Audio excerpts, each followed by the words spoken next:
Hallo en welkom. Kom ons verken die verskillende metodes vir die druk van fotos.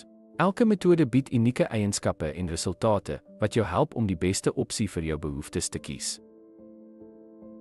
Stel jou voor jy verdiep jouself in 'n donker kamer, die gebruik van chemikalieë om fotos te ontwikkel. Hierdie praktiese metode bied 'n tasbare ervaring, die skep van afdrukke met 'n kenmerkende, tydlose kwaliteit wat digitale metodes nie kan herhaal nie. Digitaal drukwerk gaan alles oor gerief en spoed. Met net 'n paar kliks kan jy hoë kwaliteit beelde met behulp van inkstraal of kleurstof-sublimasiedrukkers, maak dit perfek vir vinnige en doeltreffende resultate. Gekleurde drukwerk neem digitaal na die volgende vlak.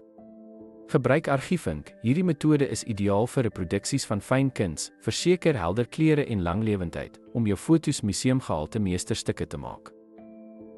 Fotoboeke laat jou toe om verskeie beelde in 'n bondel saam te stel vir sameling.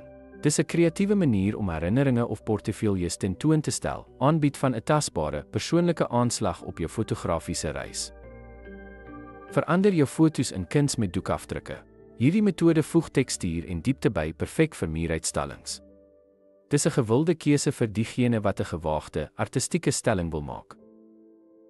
Foto-oordragte laat jou toe om drukbeelde op verskeie materiale soos hout of materiaal.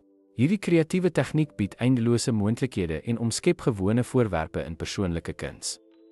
Stukke. Ten slotte, die keuse van die regte drukmetode is van kardinale belang om die verlangde resultaat te bereik. Deur die voordele en beperkings van elke opsie te verstaan, kan jy 'n ingeligte besluit neem wat die beste by jou projek se behoeftes pas.